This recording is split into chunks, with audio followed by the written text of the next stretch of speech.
ہمارے بچے ناچ گانے ڈانس اور فحاشی اور زنا کی طرف جا رہے ہیں. اس کی وجہ پتہ ہے کیا؟ کیونکہ ہم اپنے بچوں کو مسجد میں برداشت نہیں کرتے.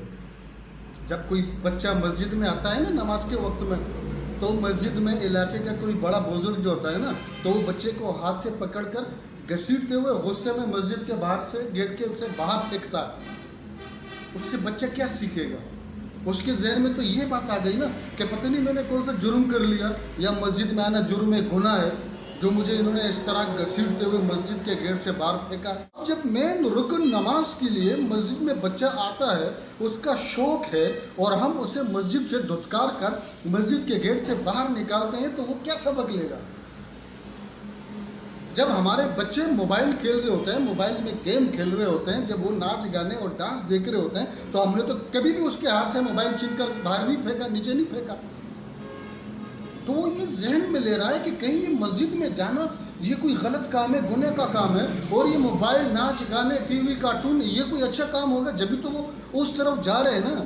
ہم اپنی نسل کو دیکھیں کہ آج ہماری نوجوان نسل کیا کر رہی ہے. سارا دن ٹک ٹاک سوشل میڈیا پر ناچ گانے ڈانس فحاشی زنا لڑکیاں، بس کیونکہ ہم ان کو ماحول وہی فراہم کر رہے ہیں نا. ہم تو ان کو دین کا ماحول دے ہی نہیں رہے نا. مسجد میں بچوں کو برداشت کرنا سیکھو. جب وہ اس عمر میں مسجد آئیں گے تو وہ پابند ہونے لگیں گے، اور جب اس وقت سے وہ نماز پڑھنا شروع کریں گے تو یہی نماز آگے جوانی میں ان کے لیے فحاشی زنا اور بدکاری سے روکنے کا سبب بنے گی.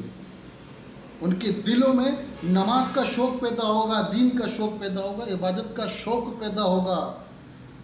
بلکہ ہونا تو یہ چاہیے کہ میں سب سے کہتا ہوں کہ ایسے ایک پروگرام بناؤ، ہر علاقے کی مسجد میں علاقے کے لوگ مسجد انتظامیہ کا ساتھ دیں، فنڈنگ کریں، اور بچوں کے لیے ایک خصوصی پروگرام رکھا جائے کہ جو بچے 5 وقت مسجد میں پابندی کے ساتھ حاضری لگائیں گے، ادب کے ساتھ، خاموشی کے ساتھ نماز میں انعامات تقسیم کیے جائیں گے. تو دیکھنا کہ بچوں کا کیسے شوق بڑھتا ہے مسجد کی طرف.